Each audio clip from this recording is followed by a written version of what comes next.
Hello, and welcome to a bonus box of Warhammer 40k's Grim History from Beyond. I'm Zeckthar, and today we're going through the Badab War in the late 41st millennium. Now, when we last left off in the Badab War, Luth Huron had run out of allies.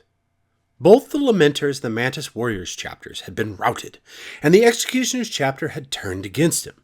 Alone, with only the Astral Claws, we see Huron, the Tyrant of Badab, become truly desperate, and does all that he can to keep the Imperium of Man at bay. Now, before we get into the history of the end of the Badab War, I think it prudent to look into Luth Huron for a wee bit, and the sad tale of his passing from the great Imperial commander to turning to the dark side of chaos. Now, Imperial records will hold that Luth Huron was a power-hungry and ambitious individual who should never have risen to power within the Space Marine chapter. Huron's so-called megalomania became apparent as he steadily distanced himself from the Imperium, hoarding Badab's planetary ties for himself. Yet, if you have listened to our first Vox on the Badab War, the Tyrant of Badab, this really wasn't the case. Huron's original goal was to secure the Maelstrom sector, and he needed Marines to do that. Time and time again, he begged, he pleaded with the High Lords of Terra for more men, and not only did they refuse his request, they straight up refused to hear him. So, left to his own devices, Luth decided to solve the matter himself, which most would call heresy, but I disagree. His only fault at the beginning of the war was trying to increase the number of Space Marines under his control. The Imperium is not going to give me more troops, so fine, I'll make my own. While I'll admit the Spacebook says this is bad, it isn't unheard of. The Black Templar do this constantly, while Rabute Gilliman himself did so on a grander scale once he was awakened to combat Abaddon the Despoiler in the 13th Black Crusade. Now, while Rabute's situation was obscure, it doesn't fall too far from what Huron was trying to do. He gauged the situation, saw what he needed, and went about doing it. Where he failed while Rabute succeeded was fairly simple. Rabute's a Primarch. Not only a Primarch, but became once again Lord Commander of the Imperium, giving him leeway to do what he wanted. Huron, on the other hand, circumvented the Empire to do what he wanted. Now, if you were Huron, what choice did you have? Watch brother after brother die in a standstill against the never-ending war against the Maelstrom? Or do something about it? This is how this whole bloody mess got started. And at the beginning, I'm on Huron's side. Yet as the years of the war continue to march on, we see the change in the Tyrant of Badab.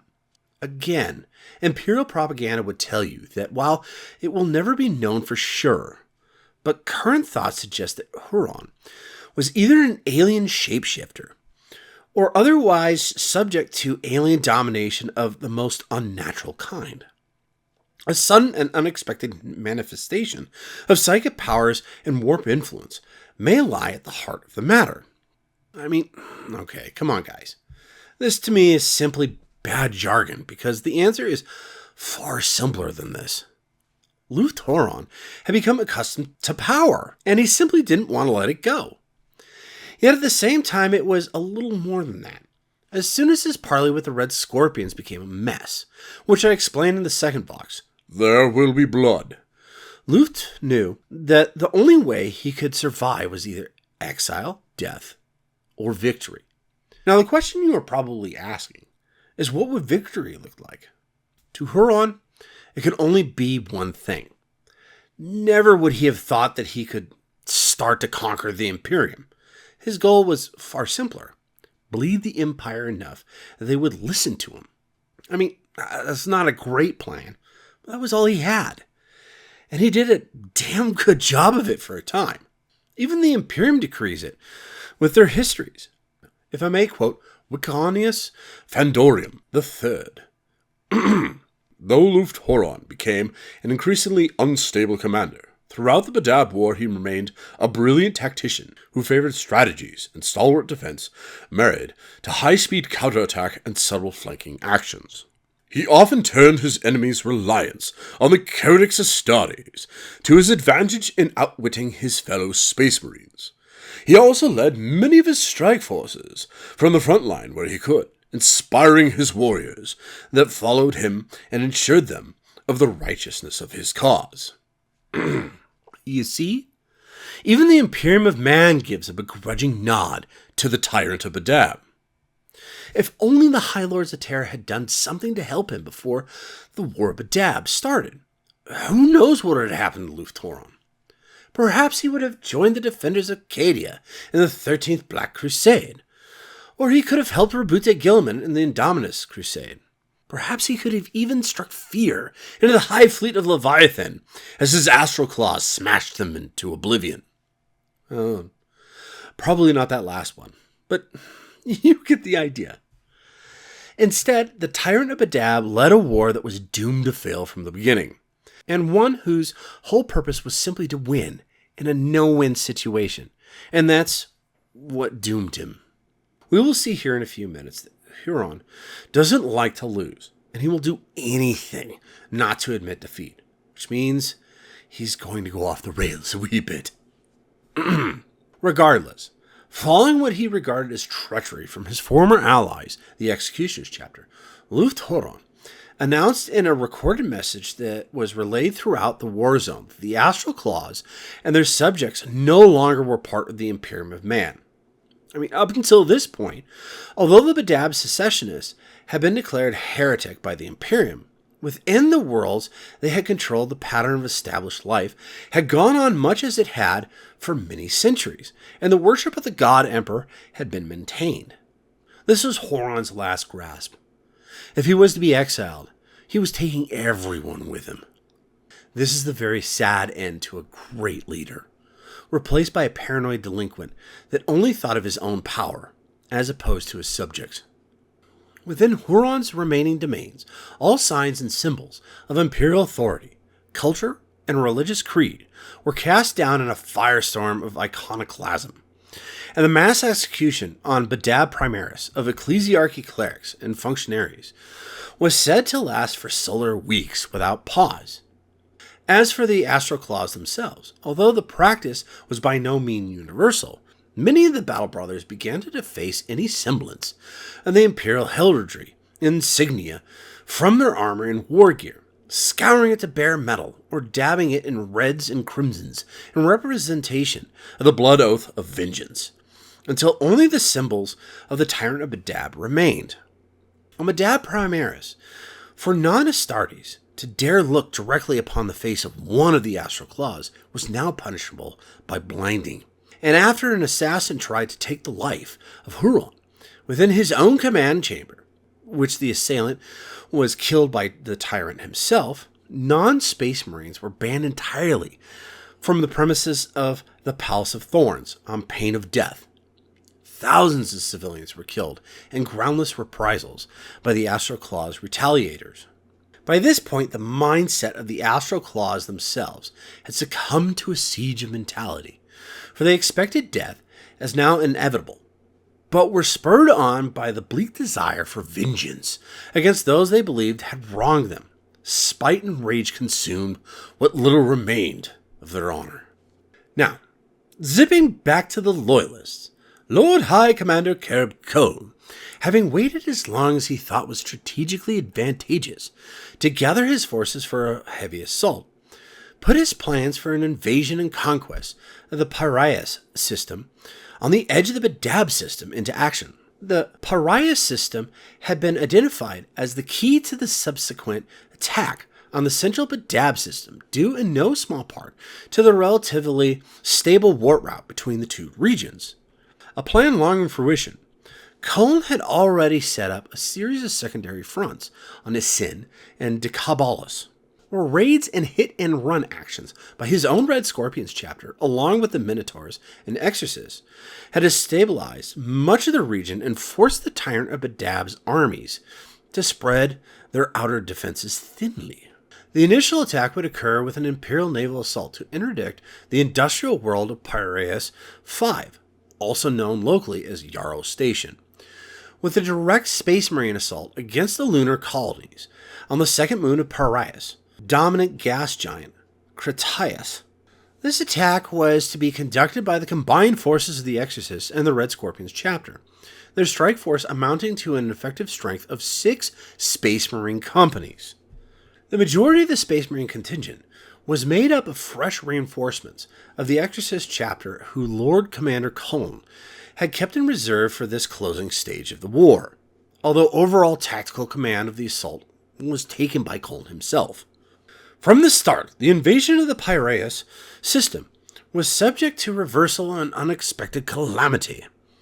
As the Loyalist invasion fleet left the Larsar system, one of the Imperial Navy cruisers attached to the force, the Spear of Mendoza, suffered a catastrophic Geller field failure, hurling all on board screaming to their doom into the Imperium.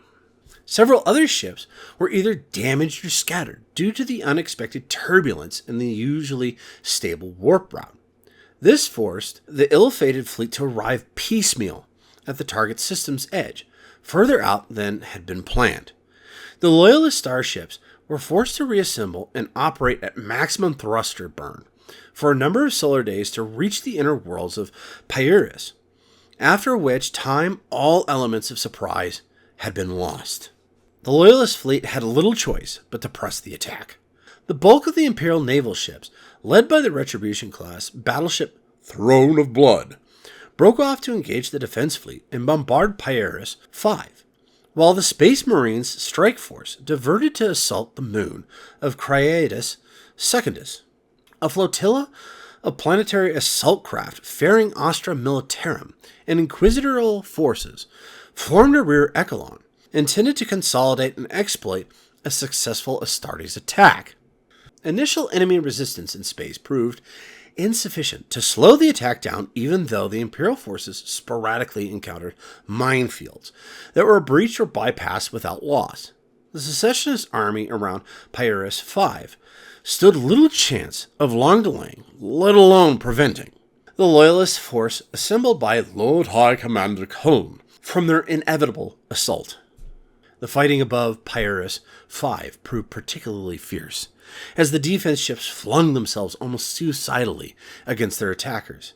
The Imperial Navy ships, however, were prevented from achieving their secondary objective of close bombardment of Pyas 5, as ground fire from massive emplacements of macro cannon and defense laser batteries on the surface, unpredicted in strength and ferocity, forced the naval ships back.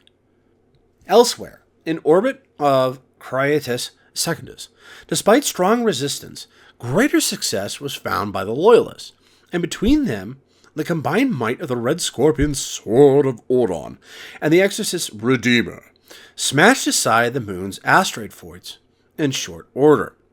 Landing zones in the vicinity of the lunar colonies, main citadels, and genitoria stations were quickly identified and subject to preliminary bombardment before a full-scale planet strike was initiated via Thunderhawk and drop pod assaults. On landing, the Red Scorpions and Exorcists were immediately met head-on by the mortal auxilia of the Tyrant's Legion in a strong counter-offensive. Their enemies' numbers increased several-fold by indentured workers, driven on by the use of explosive collars, and armed with little more than sharpened tools and crude Promethean bombs. Though the assaulting Space Marines killed the Tyrant's Legion auxilia and their slave worker allies in droves, their numbers slowed the transhuman attackers down, preventing them from spreading out to assault their individual targets as planned.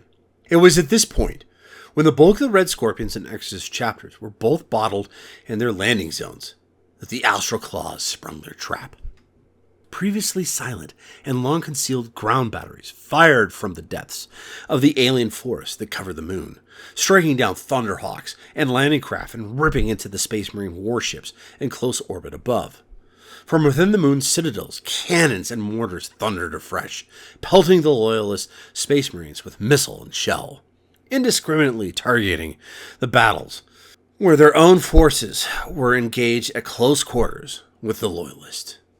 This was only a heralding barrage, however, and from concealed bunkers, scores of land raider tanks and Rhino transports, bearing the insignia of the Tyrant of Badab, roared forth.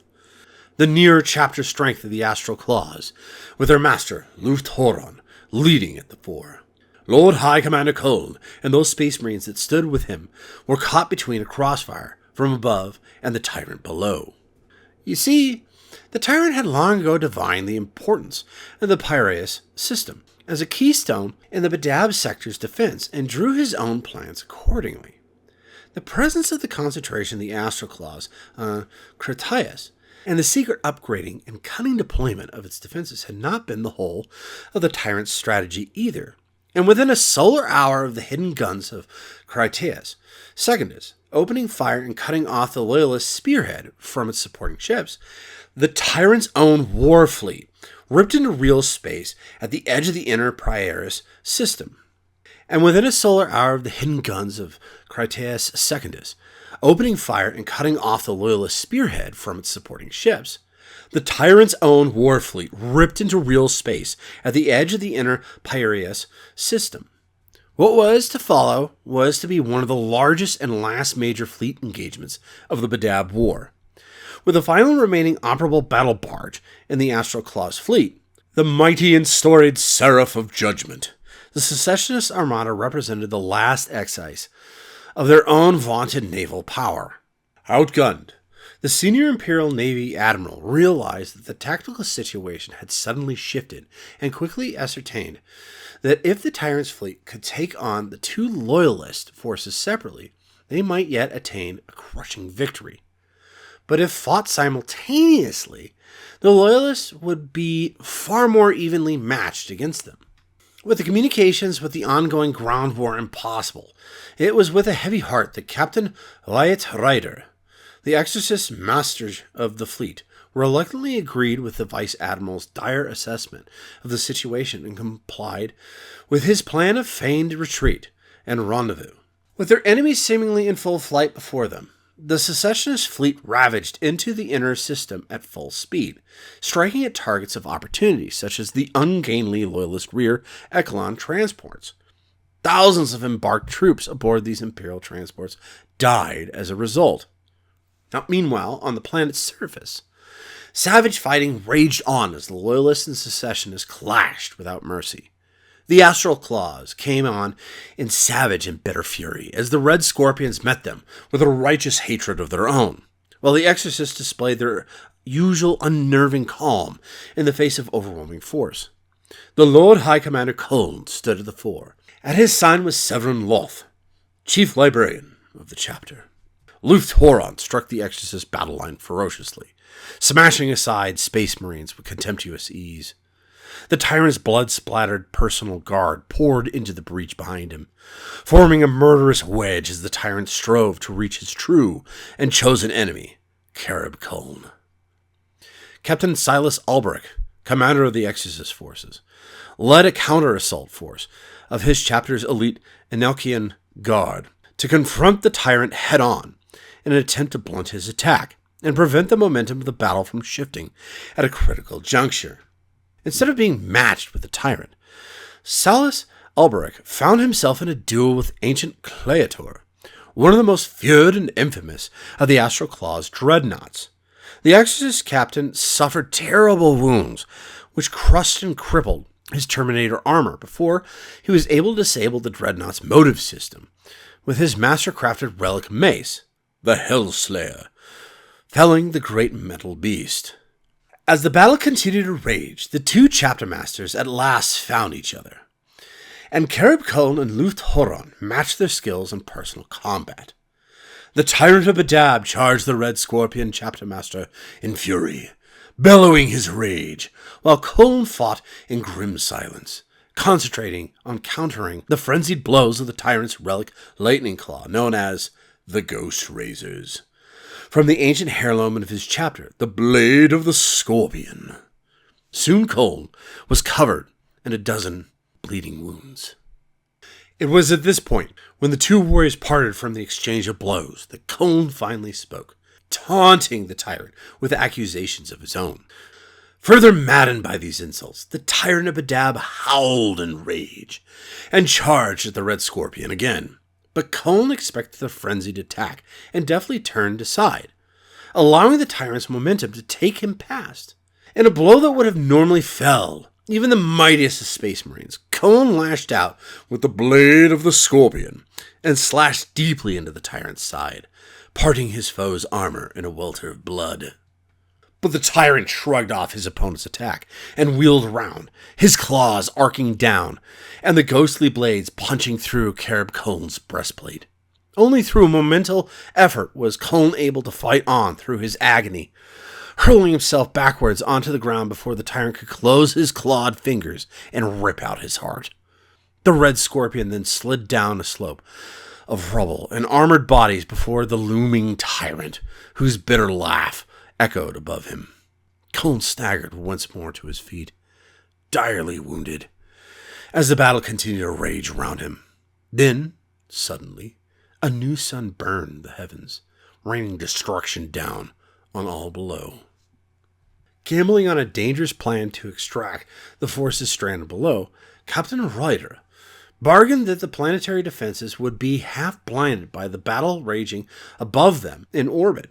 The Exorcist battle barge Redeemer was among the least scathed, its bays filled to capacity with surviving Thunderhawks from across the fleet for the emergency operation. The vast battle barge sliced into Cretarius Secundus's thin atmosphere. The ground batteries proved ineffective against her, as the fire striking all around her shields made the Redeemer appear as a terrible blazing sun in the sky, and panicked defender crews failed to quickly respond. Librarian Toleth of the Exorcist was able to lock in on the bright soul of Severin Loth in the warp and the familiar spark of his wounded master Alberic, and so the Redeemer made for its intended target. At this unexpected arrival, the Astral Claws were hurled back amid a storm of dust and debris, and below its sky-blotted bulk, the battlefield where Khuln and the Tyrant fought was showered in rubble and flame, parting them before their combat could reach a final conclusion in either favor. Immediately, extraction operations got underway before the enemy could rally to the defense of the Redeemer's guns, rent the ground asunder, and pulverized the towers of nearby citadels. In a desperate operation lasting near 2 solar hours, almost 3 in 5 of the Loyalist Space Marines that had made planetfall were recovered, although most of them were either casualties or bore some fresh wound or scar to mark the furious combat they had seen. Not least of the wounded was Lord Commander Khuln, who was taken up in the care of his chapter's apothecaries. Above Cretias, battle had once again been joined between the Loyalist and the Secessionist warships. The Secessionists both outnumbered the Loyalists and outgunned them. But the Loyalists, even though many of their vessels were damaged, had the greater number of heavy warships in their line of battle, and were far the greater in quality of skilled and disciplined crew. The rebel fleet came on in a chaotic and ragged attack column, and this was to prove their undoing, as the combined Imperial Navy and the Adeptus Astartes warships formed into tight formations and crossed laterally in an oblique pass on the enemy column, maximizing their broadsides, while the Secessionists could not fully bring theirs to bear. The Star Battle was eventually won by the Loyalists with the death of the Seraph of Judgment, but at great cost. And there remained a great deal of bloody fighting to do, as the surviving enemy ships were put to flight or captured in a series of brutal boarding assaults. The invasion of Pyas was over. Both sides claimed a victory, and both sides tasted defeat. For the Secessionists, the Loyalist invaders had been driven off, and not one iota of ground had been surrendered to them. But in doing so, they had gambled the last of their once mighty fleet and lost it, and with it any hope of maintaining dominion outside of the Badab system itself. Fatalities on both sides had been appallingly high. The Lord High Commander Khuln had seen his attacking force blunted, and many of his most powerful ships of the line damaged, to the extent that might take standard years to repair.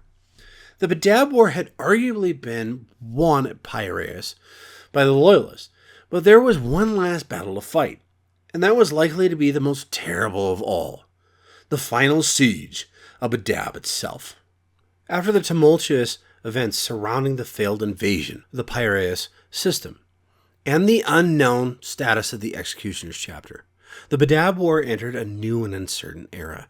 The Secessionists were at their lowest ebb during the conflict, and the Loyalists hadn't fared any better after the substantial losses they had sustained in the recent campaign.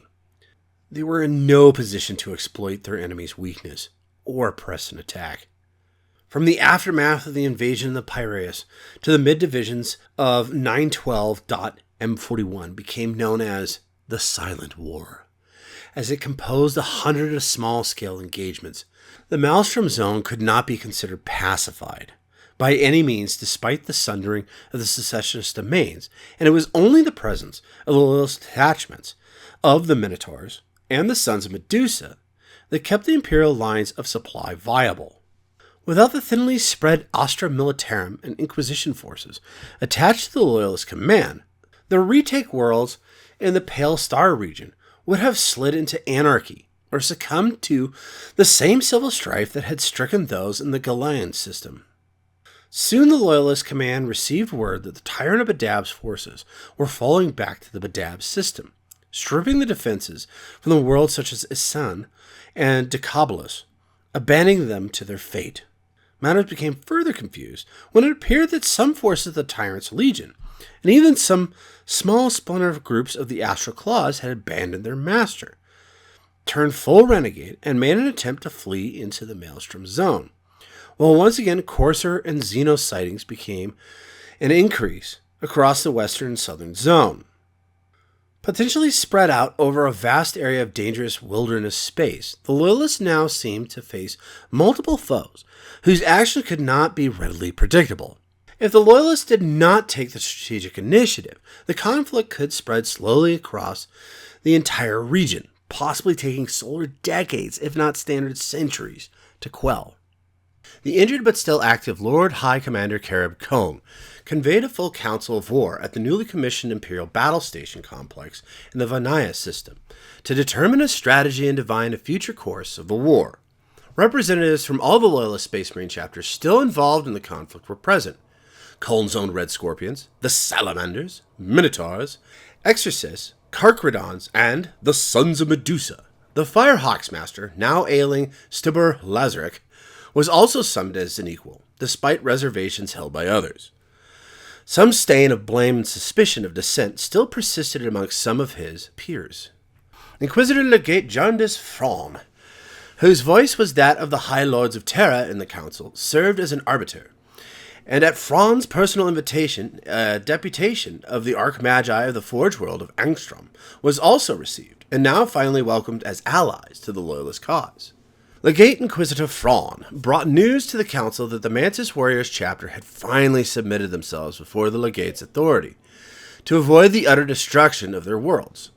But he brought ill-omened news as well. Reinforcements from the Astra Militarum Segmentum reserves and fresh warships from the Imperial Navy would not be forthcoming. Wars and conflicts were everywhere, and matters pressing against the Tyranid threat and newly arising Xenos powers to the Galactic East claimed priority on all that might be gathered to the Loyalist cause on short notice.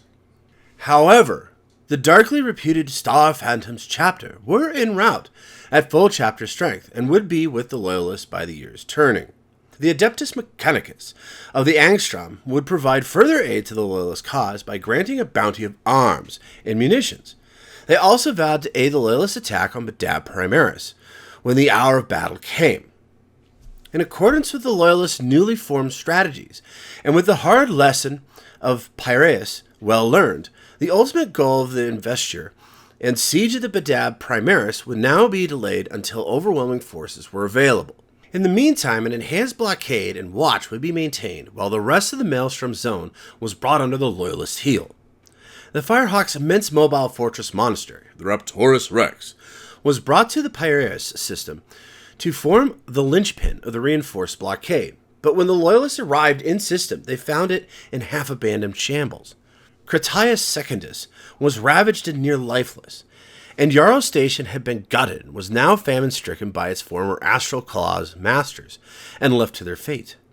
The Firehawk's wrath sealed the fate of the traitors below with a protracted orbital bombardment. The Carchrodons were recalled from the Ediminium cluster, having completed their work in accordance with the Mantis Warriors' surrender agreement.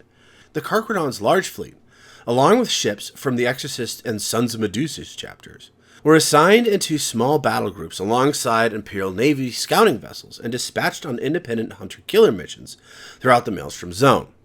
With the Badab War drawing to its bloody conclusion, there remained a few major matters to settle. This was especially true in regards to the Executioners chapter. It soon came to pass that the Sons of Medusa and the Carchrodon chapters began to coordinate their efforts to hunt down the elusive chapter.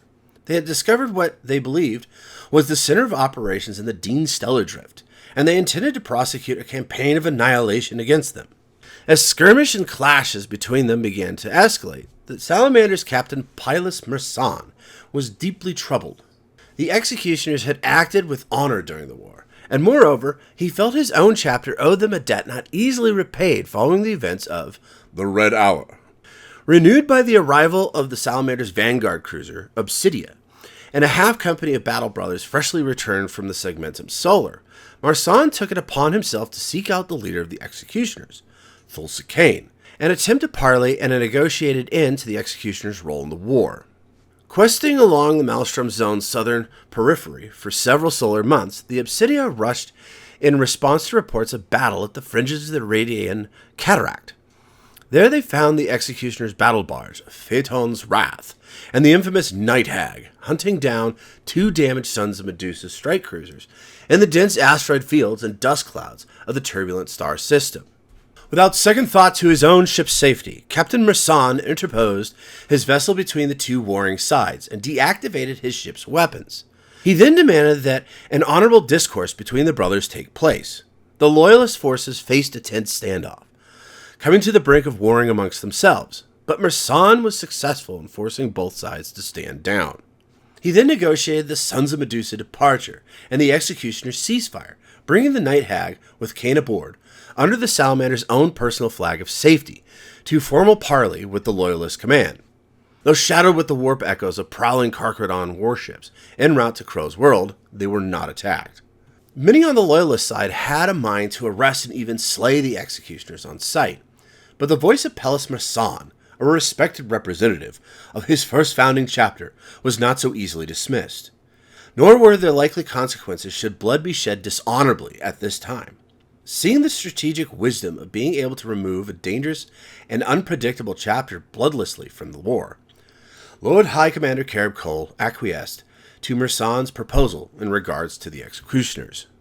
But the Magister Militum of the Adeptus Astartes forces added a few caveats of his own. The terms of honorable armistice stated that the Executioners would end all hostilities and quit the region of the Maelstrom Zone entirely, never to return. The bulk of their surviving forces were then to travel to their distant home system under oath to remain there until full judgment could later be passed on the actions by a full constitutory court of inquiry. The acting Executioner's commander, Thulsa Kane, his chosen honor guard and crew, along with the Night Hag, voluntarily gave themselves over to the Salamander's custody, and were interned at the Salamander's chapter homeworld of Nocturne until the end of the war. From this point on, the Salamander chapter stood as guardians of the Executioner's compliance and conduct, although there remained those of the Loyalist side who, though bound to obedience in the matter, would never forget the bad blood between them. The Loyalists were now ready, at last, to begin the final siege of the Badab system. Their forces had been greatly augmented by the arrival of the grim Star Phantoms chapter, whose fleet carried a powerful force 10 companies strong, as well as a maniple of battle titans of the Legio Crucius, known as the Warmongers, who were brought in by the intervention of the Adeptus Mechanicus of Angstrom, and several heavy warships such as the Sword of Ordon, which had been brought back into full operation. The initial attack itself would not be easy, as the Loyalists first had to sunder the infamous Ring of Steel, which held sufficient firepower to hold off almost any fleet of attackers, turning the void between its planets into a deadly maze of minefields and interlocking fire zones. But the Loyalist High Command had come up with an unorthodox plan to counter this threat with minimal losses, which would allow for an immediate planetary assault. The key to this plan was twofold, and it relied both on the arcane arts of the Magi of Angstrom and the effects of the Tyrant of Badab's own growing paranoia. The greatest vulnerability of the Ring of Steel was that it was largely static. The positions in its various minefields and massively armed star forts were predictable, and few defense ships and armed vessels of any size Badab possessed were insufficient to turn the tide against a concerted localized attack. The heavily defended star fortress orbiting Sigma, Badab 6, was the cornerstone of the outer system's defense. Loyalist spies had discovered here at Sentinel Sigma was the primary node of control, which had been placed under the control of one of the few subordinates the Tyrant still trusted, the infamous Astral Claw's Captain Corian Sumatras. This was done so that the control of the star forts and minefields wouldn't be controlled autonomously by scores of commanders the Tyrant thought unreliable. Taking Sentinel Sigma intact would silence the legendary big guns of the Badab system. The Loyalist Assault Armada entered real space in the Badab system on 317.913.M41, held up on the vertical plane of the planetary system, directly on an attack course for Badab 6.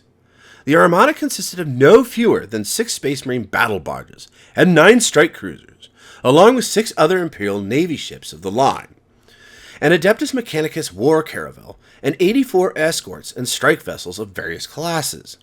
At its vanguard was the mobile star fortress, Raptorus Rex, behind which, thanks to the ardent ship of the Magi of the Angstrom, was towed a burning stellar core fragment, torn bodily from the Bale Cascade. As the war machines of the Badab system sprang to life in response to the threat, it was already too late to prevent what was going to happen next. Swiftly reaching terminal velocity, the ponderous cyclopean bulk of the Raptorius Rex engaged its main drive at maximum power to alter course, straining against inertia to allow the hellish fire of the stellar fragment to pass it by on its conclusion course with the Sentinel Sigma battle station, while the Loyalist Armada fell into a spearhead formation a safe distance behind. Unable to escape the path of the rogue star fragment, soon every weapon on the defense line, within range and resolution, was trained on the tumbling fireball. Blinded by the light of this new and terrible star careening towards them, the weapons of the Ring of Steel could not clearly see, let alone target the oncoming armada. This caused the legions of mines and weapon platform target arrays to set upon each other, setting off waves of atomic detonation through the void. Only in near point-blank range did the defense lasers and arc cannons of the star forts have any effect on the burning stellar matter, causing the fragments to be rent apart in a great wave of energy, which washed over Sentinel Sigma, painting its failing void shields with lambent flame and burning through the defense ships and fighters in a torrent of destruction. Hard on the wake of the energy storm came the Angels of Death, in unrelenting fury as boarding torpedoes and assault rams smashed into the reeling Sentinel Sigma, carrying with them the might of the Sons of Medusa and the Exorcist chapter. Soon they were met in deadly combat amid the station vaults and corridors by combat servitors, and the suicidal fury of the vaunted Astral Claw's second company, and their commander, the Arch Swordsman, Corian Sumatras. As the boarding action raged, the battle barges Sword of Ordon and the Star Phantom's Memento Mori led a wing of strike cruisers to assault the burned and blinded Starfort network at point-blank range, taking one after the other intact in a series of brutal boarding assaults, which left none that they found within alive. Meanwhile, the Minotaurs carried out strikes upon the system's other inhabited spheres, Badab Secundus and Regil, with brutal efficiency. The darkly famed master of the Minotaurs, Astarion Moloch, hurled the members of the Badab Secundus, ruling satrapy, from the spire of its oratory cathedral. This he did after impaling the Astral Claw's chaplain, Vernon Sabin, to the front of his personal Land Raider transport, as an example to traitors of the fate that awaited them. Like I said before about the Minotaurs, brutal is the best word to describe them. Standing atop a mound of broken bodies, Valen Cal, Iron Thane, of the Sons of Medusa, communicated to Loyalist High Command that Sentinel Sigma was theirs. He was joined via teleporter by the Mechanicus Lords of the Angstrom. He did what Luth Huron and his court had considered unthinkable. Within solar hours, the Loyalists had subjugated the station's silica, animus, artificial intelligence, and within it accessed the many machine spirits and weapons slaved to it. Incontrovertible override and destruct signals were sent out across the void. This function was only possible because of the possessive paranoia of the Tyrant in his effort to control a system so large. In response to the command, the outer Badab system became a sea of fire. The ring of steel had been shattered, and only Badab Primaris and the defenses that encircled it remained. With the star system now under Loyalist control, deployments of the Exorcist chapter along with the Imperial Navy detachment were put into place to blockade the star system to ensure none would escape what was to come. Meanwhile, surviving defense ships were quickly put into place to surround the besieged Badab Primaris. Initially, the mobile star fortress Raptoris Rex was to spearhead the assault, but that was no longer possible due to the strain of the stellar core fragment attack, which caused significant structural damage, which destabilized the engines of the vast craft, making close orbital operations impossible. Though the guns of Badab Primaris were still greatly feared, the Star Phantoms asked for and had been granted the glory of leading the first assault wave. It was their ancient battle barge, Memento Mori, which would spearhead the attack, braving the guns of Badab Primaris. A hastily revised plan of attack called for a three-pronged offensive. For further hazard to the Loyalist assault was presented in the form of the High Guard Orbital Station, which had been initially used as the Astroclaw's Fortress Monastery, before Luth Huron had descended to take over the Palace of Thorns on the surface of Badab Primaris below. Two companies of Star Phantom Space Marines would form the first axis of attack, assaulting the High Guard Orbital Fortress, in concert with the smaller Firehawks and Sons of Medusa's contingents.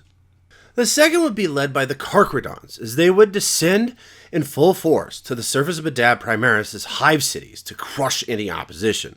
The third and most vital attack force would be formed by the Bulwark or the Star Phantoms, consisting of 7 full companies, and assisted by heavy assault elements drawn from across the Loyalist chapters and inquisitorial stormtroopers companies. This would enable the Loyalists to take the battle to the heart of the foe and besiege the Palace of Thorns itself. Heralding the attack was a wave of orbital bombardment and hurled debris from orbit sent to sow havoc below as weapons fire split the sky above Badab Primaris. The sable-colored Memento Mori led the attack as it breached the upper atmosphere, rocked by explosions from the planet's surface weapons and placements. The Star Phantom's battle barge answered in kind with its roaring cannons and vortex missiles, ripping great craters in the planet's surface. Behind the dauntless battle barge, dozens of other warships swept low, releasing their deadly payloads. The skies darkened as wave after wave of midnight black and cold gray painted drop pods rained down in precisely executed assaults. Blazing bright lances of energy pierced upward, futilely trying to stave off the attackers. The Carchrodon's relic flagship, the Core, unleashed a devastating blast from its vast plasma destructor weapon, concealed in its belly, burning a great trench in Badab Primaris' surface, and sundering the bastion wall of Badab Primaris' main city, Hive Dominar. Soon after, Thunderhawk gunships and Castius assault rams spiraled down to exploit the breach. The burning pall of smoke, swirling cinder ash, and choked dust blackened the sky, causing night to fall over Badab's northern continent as the siege assault raged. A full solar hour had passed since the opening of the Loyalist assault, and though the defense batteries had not yet been fully silenced, many were now choked off or destroyed. Descending perilously through the storm of smoke and fire were troopships and Thunderhawks, ferrying their reinforcements and heavy armor down to the chaos of the ground assault. As the approach was deemed safe, the colossal landing craft of the Legio Crucius fell to the earth outside of Hive Dominar, the tremor shock of their impact shaking the ground, bringing even more of the breached bastion wall tumbling down. Titans now walked on Badab, immediately setting out to do the Emperor's work. Vast armored doors opened and slammed buildings flat as the Titan sirens echoed across the battlefield, bellowing the clarion call of doom for the beleaguered world. Hive Dominar soon became a city of death as the assault moved into its second and then third hour without any sign of relenting. The mortals of the Tyrants' Legion fought an insane and desperate battle against the grey, transhuman giants of the Carchrodons that walked amongst them. There was no escaping their gruesome fate as transit junctions became clogged with burning vehicles and shattered rubble, trapping the wretched civilians within the doomed hive city. There was nothing but terror and death. The soldiers of the Exilii bitterly fought on as best they could, but the unstoppable grey-red tide of the Carchrodons fell upon them with nightmarish fury, savagely hacking through their defensive lines, leaving nothing but torn bodies and shattered war machines in their wake. Command and control quickly broke down within the ranks of the Tyrants' Legion, as their vox sets uttered nothing but screams and unanswered pleas for mercy. Soon the carnage only worsened as fire began to spread and rage out of control. Those auxilia that had managed to survive began shelling indiscriminately into the shadows of buildings in a vain hope of stopping the savage assault of the Carchrodons, but their efforts were all for naught. To the northeast of Hive Domnor lay the Palace of Thorns, built into a mountainous volcanic plateau that rose high above the level of the Hive City. It comprised of hulking, ornate citadel, surrounded by wide, statue-lined plazas and minaret-capped gun towers, studded with defense lasers and flak batteries. This was the heart of the Astroclaw's domain, and the lair of the Tyrant of Badab. Above the palace complexes centered an actinic bright lightning shield, rippling and vibrating in the air. A vast charged power field that disintegrated anything it touched, and shrugged off even the firepower of the warships above. The plazas and weapons batteries that spread out beyond the palace were not so impervious, however, and it was into them the Star Phantoms descended with unmatched precision and timing, their drop pods smashing down through the ornate rooms and toppling needle-thin aspect masts as they descended. Despite the hail of fire that had greeted the Star Phantoms, over 500 Battle Brothers out of a 700 strong managed to survive to make planetfall, and now they set about besieging the heavily protected Palace of Thorns. The combat was fierce, as the Star Phantoms encountered cunning death traps and heavily defended gun positions. Brutal close-range engagements were fought against the Astroclaw's assault squads, who counterattacked from concealed sallyports, making the Loyalists pay in blood for every advance. Land raiders and predators spilled forth from underground bunkers in defense of the Citadel's shield's walls. But they were matched by the equally devastating firepower of the Star Phantom's Devastator squads and dreadnoughts firing from the shattered towers they had already stormed. The wide-open plaza that ringed the Citadel became lethal killing grounds, grinding the siege down into a bloody meat grinder of attrition, for they offered very little cover to both attackers and defenders alike. The bloody siege began to tip in the Loyalists' favor as the inquisitorial stormtroopers regiments made their way up the volcanic ridges and joined the fray following the Star Phantoms to press the attack. Loyalist Terminator squads locked on the Star Phantoms' teleport homers and were soon dispatched down to the surface. But despite the massive force brought to bear against it, the Citadel still stood. The Palace of Thorns lightning field remained unbreached, and multiple Loyalist attacks were hurled away from the Citadel as the Astroclaws rained down deadly fire from the high walls in murderous counterattacks.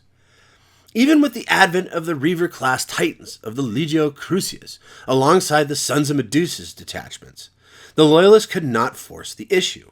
The siege of the Palace of Thorns was at a lethal impasse. The fighting and killing reigned unabated as true night fell over the Hive Domnor and the Palace of Thorns. Soon the fighting spread out to the planet's sub-hive and industrial zones. The pall of smoke from the burning cities thickened the night to an umbral black that fogged the aspects of the warships in orbit. Titans stalked the ruined cityscapes, crushing any hint of resistance they encountered and systematically smashing the manufactoria and habitation blocks, driving refugees and routed Tyrants' Legion's troops before them in a disordered swarm. During this long night of destruction, little can be said for certain of Luth Huron's actions. Some reports have the Tyrant of Badab sighted almost everywhere in the defense of the palace, hurling back the rent and shattered bodies of his enemies, roaring his defiance, while other tales place him alone and silent in the throne chamber, impassively watching the destruction of all he had wrought in the flickering light of his holosphere. Personally, with what I know of Luft Huron, I don't see him huddled alone. Most likely, he was with his brothers, fighting until the end. Regardless of the truth, what can be accurately said is no astral claws surrendered to their fate. Each fought to the end, whether at the Palace of Thorns, or in the hive cities of Badab, or in the defense of the High Guard orbital station. The astral claws sold their lives in a blaze of fury and spite. At dawn, on the second day of the assault, the Carchardons took matters into their own hands to bring about the end. Now, before the Carchardons do, I figured I should give you fine people an understanding on who their chapter master is. Why? Well, to give you an understanding on why the Carchardons are so bloody ruthless. Tiberios, known as The Red Wake, or Reaper Lord of the Void, is the chapter master or shade lord of the Carchardons chapter of Space Marines and ship's master of the fabled battle barge Nakor. He also serves simultaneously as company master of the Carchardons' elite first company, better known as the Red Brethren. A giant, even for Astartes, Tiberios dwarfs even his fellow Void brothers. He is utterly unmovable, a vast silent presence whose pronouncements are always final. In battle, it is a special privilege for his fellow Void brothers to witness the elemental destruction unleashed when the master of the Carchardons is called upon to render bloody judgment upon the enemy. It is his practice to distribute the veteran brothers of his first company among the other companies of the chapter, to serve as both fearsome force multipliers and as his eyes, ears, and enforcers. They ensure that all Carchardon fleets do not stray from the chapter loyalties. Those that witness the ferocity of the Carchardon's commander tell of a blood-splattered killing machine that left a path of destruction and mangled bodies in his wake. Based upon the battle barge Nakor, Tiberios was often seen at the forefront of every assault leading the chapter veterans of the elite First Company. Those that witness the Red Wake pale in fear, for his persona is terrifying to behold. Tiberios wears a pattern of tactical dreadnought armor that has been heavily modified to suit his stature. Dozens of brass bonding studs gleamed atop slab plates of gray ceramite, layered over blocks of plasteel reinforced with rods of adamantium. A skull, the bone yellowing and ancient, dangles from a chain at the giant's waist, its eye sockets as dead and soulless as the black lenses of the Red Wake's boar-snouted helm. Tiberios is never seen outside of the archaic suit of Terminator armor, but when revealed, his face is a corpse-white nightmare, with half the bones of his face exposed in a bloodless grimace, while his eyes are a soulless, a depthless black. When he communicated with the other loyalist Astartes commanders during the Badab War, he never spoke above a soft whisper that always carried the promise of death. More terrible yet are the two great gauntlets he always wears, named Hunger and Slake. These ancient power fists combine wicked power talons with twin-linked underbite chain blades. The carnage they can unleash has to be seen to be believed. The entire suit of ancient battleplate throbs with the vast power necessary to keep his thick servo bundles active, and the very air in the Red Wake's presence feels alive with the potency of the Supreme Predator. What I wouldn't give to see the Red Wake challenge Asterion Moloch, the master of the Minotaurs, to a mighty duel. Who would win? I haven't the faintest idea, but leave your thoughts in the comments. Regardless, this is the man who leads the Carchardons, so keep this in mind with what he does next. Assigned by Lord High Commander Karib Khan the task of attacking the planet's infrastructure and preventing an organized defense from taking root, the Carchardons devised their own plan for doing so, and set their deadly measure to the extremes to which they would go. Having already ravaged the Tyrant's legion forces, defending the cities and setting the hives ablaze, they continued the final state of their plan and dispatched strike teams deep into the hive's subsurface. The Carchardons sabotaged the ancient atomic and geothermal reactors, which powered the world's hive cities and fed its hungry planetary defense batteries with energy. Across Badab Primaris, power failed or suddenly spiked, adding to the chaos, and slowly the hive began to quake, and the towers of Badab toppled over. This resulted in a planetary tectonic upheaval, with entire hive city sectors collapsing into yawning chasms that opened up in the ground beneath them, replaced by seas of molten lava. Silently and in good order, the Carchardons began to withdraw from the surface. The fatal blow struck, for the God Emperor's judgment had been delivered on the treacherous Badab. The sudden destabilization of power offered the Loyalists a much-needed opening, which to strike. As the lightning field of the Citadel's other defenses flickered for a moment, allowing a Star Phantom's assault force to breach the lower-level bunker network and catacombs before the Citadel could draw power again from their reactors. With Captain Zurkal Androclus at the fore, his assault marines and terminators forced their way into the Citadel and the heart of the enemy. The Star Phantom's assault was brutal and relentless, its passage blasted through by thunder-hammer-rent bulkheads and charge-blown walls, while the Austroclaws that fought against them were the most fanatical and spite-filled of their breed, their crimson-splattered armor devoid of any sign of their former service as defenders of the Imperium. Massive upheaval in the planet's sub-hive structures radiated out across the ancient geological fault lines, spewing molten magma and radioactive ash up into the earth. Badab Primaris was beginning to die. At the Palace of Thorns, the bastion walls had finally been breached, collapsing the lightning shield. The Star Phantom stormed the rubble-strewn remnants of the Citadel. As dark fate would have it, Androcles' own detachment encountered none other than Luth Huron and his elite bodyguard, endeavoring to make their escape from their homeworld through these subterranean passages. It is likely Huron's party was attempting to flee to a concealed escape craft via the subsurface.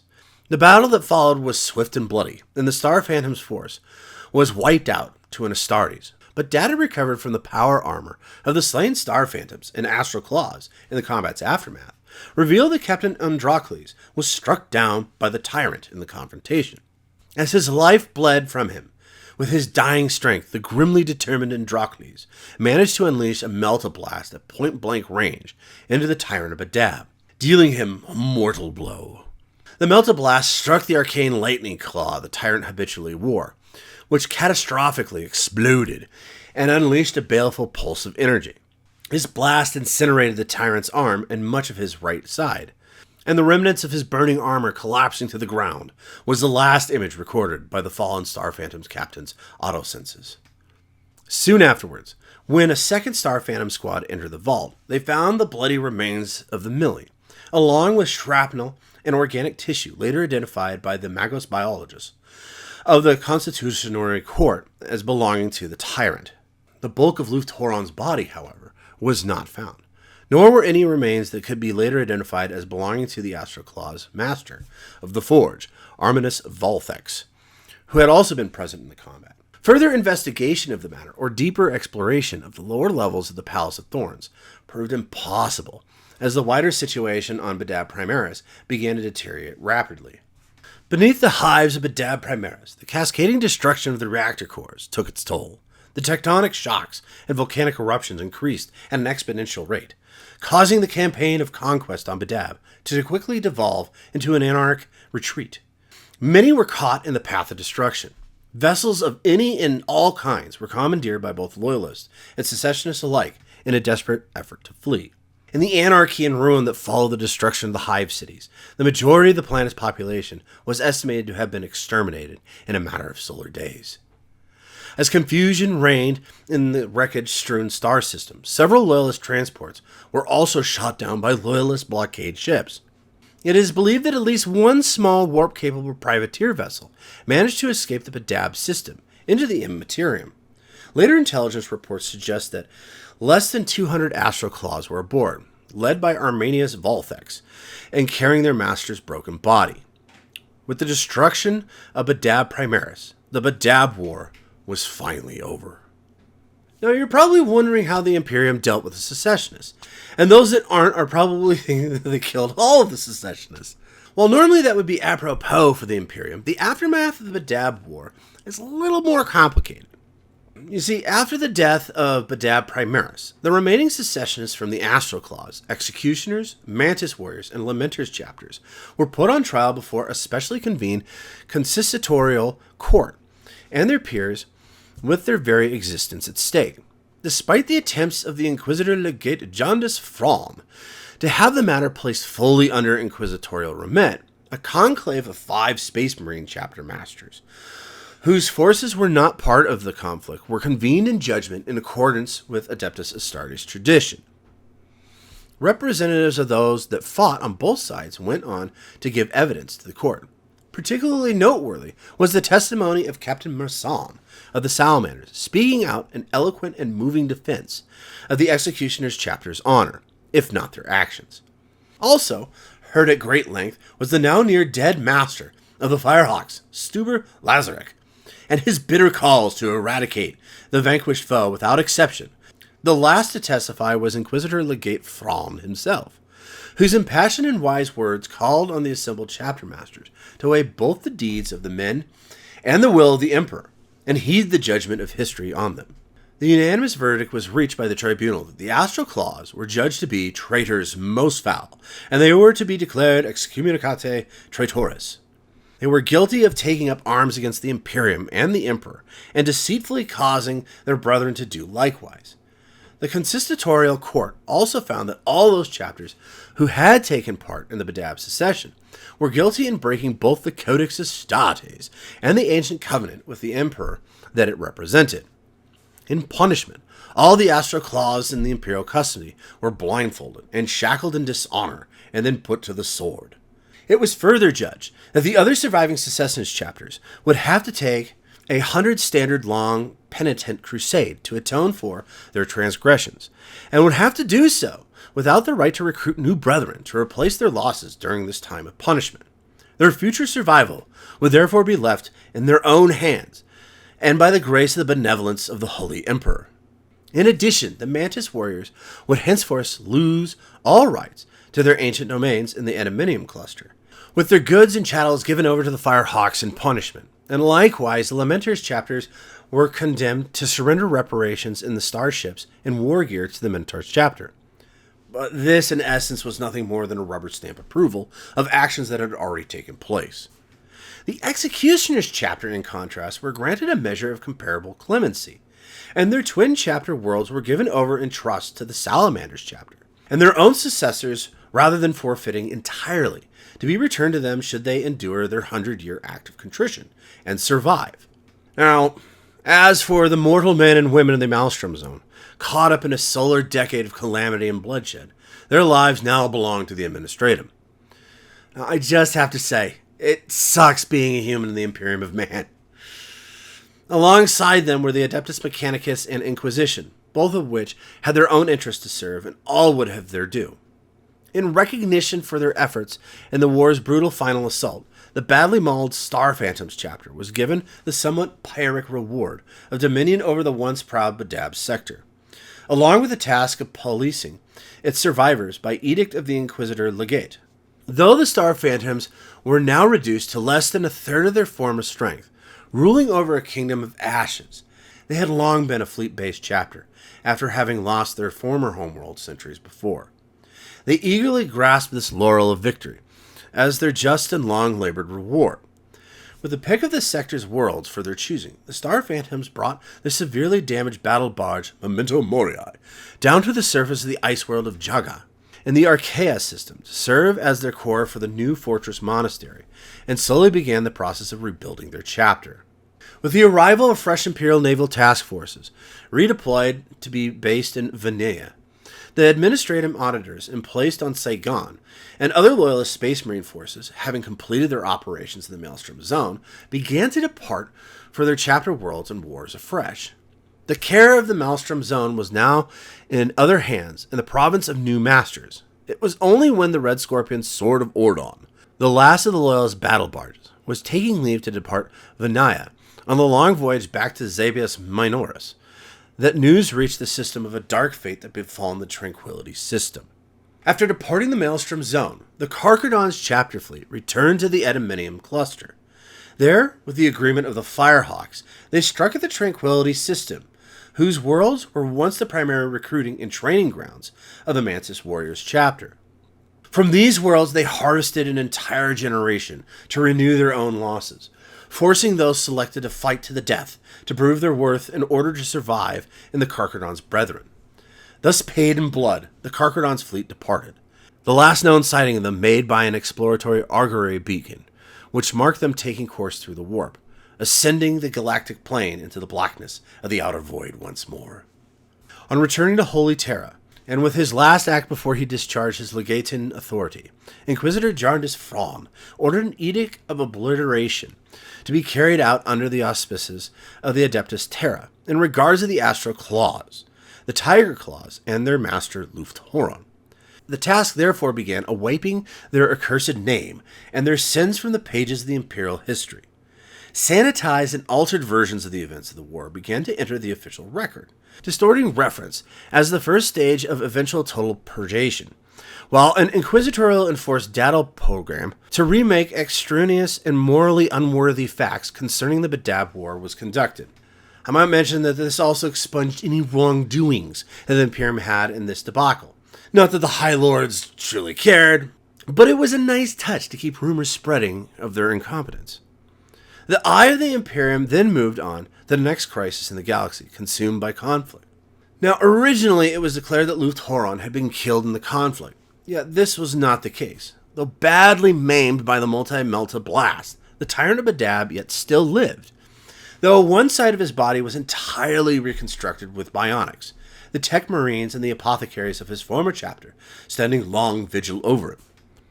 On the 8th day, the Tyrant could speak again and ordered his fleet to seek a new world to conquer within the Maelstrom. By the 12th day, Huron could stand and don his power armor once more. His fanatic followers hailed his recovery as a miracle, but if it was any kind of miracle, it was a dark one. Huron's limited forces easily overwhelmed the first pirate stronghold they found, slaughtering all the human coursers within. Luth Huron was reborn as the Chaos Lord Huron Blackheart, Master of the Red Corsairs, Lord of the Maelstrom, the Blood Reaver. Now that he had acquired more ships and men, the Blackheart embarked upon building an empire worthy of his rule.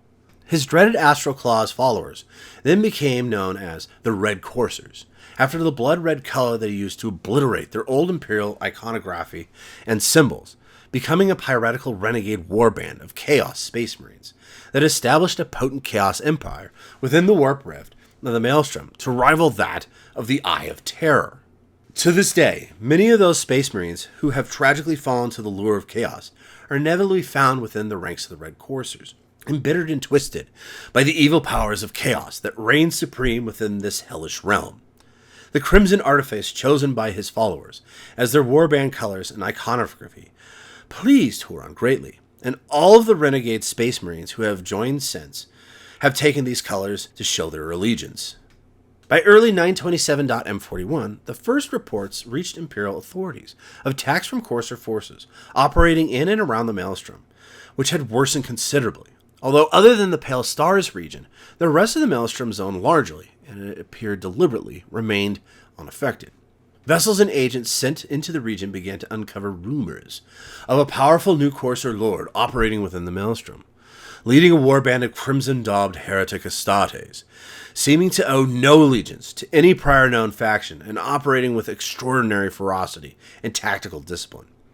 The Corsair lord was said to style himself Huron Blackheart. And so, the Tyrant of Badab lived on to torment the servants of the Emperor in the dark days to come, and he is still a thorn in the Imperium's side. And, well, this is where I leave you. A sad end to a bloody conflict. In retrospect, this is one of the worst managed problems the High Lords of Terra have ever done, which is saying something. I mean, think of the Age of Apostasy, the Reign of Blood, and the War of the Beast. In my opinion, they are trivial compared to how poorly the Administratum managed the Maelstrom Zone. Now, you might be asking why. I mean, think about it. 1. The Maelstrom is a highly productive part of the Imperium, and they lost all that wealth for a couple of decades. 2. The simple fact that it took the greatest warriors of mankind to quell the uprising. I mean, think about it. All those mighty Space Marines dying and weakening the Imperium as a whole simply because the Administratum wouldn't even discuss working with Luth Huron. 3. None of the secessionists were against the Empire of Man. That is, until the very end when the Astral Claws turned traitor. This truly was a civil war amongst the Adeptus Astartes, with all of its glory and horror.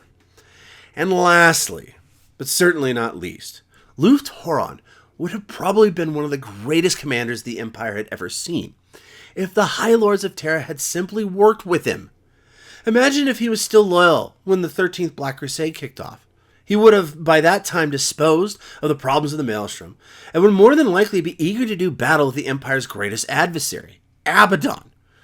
When Rabute Gilliman was revived, he would have found probably his greatest ally, and probably struck up a friendship, an advisor in the Tyrant of Badab, making the rest of the Milky Way system quake in fear. Yet, this doesn't happen. The Empire disregards one of their greatest assets, and so he turns to his own devices, which, as we know, the Spacebook says is bad. While Luth Huron does become the main villain in this story, I truly think that the worst is the High Lords of Terra, and their pride and ignorance. Their failures drove a good man to the wretched masters of chaos, and while he wasn't the first, and he certainly won't be the last, at this moment, he is their greatest folly. Well, that be it, ladies and gentlemen, the Badab War. If you like this Vox, please like, follow, subscribe, and comment. Or join our membership squad on our YouTube channel, Tales of Astaroth. And as always, until next time, this is Zeckthar, signing off.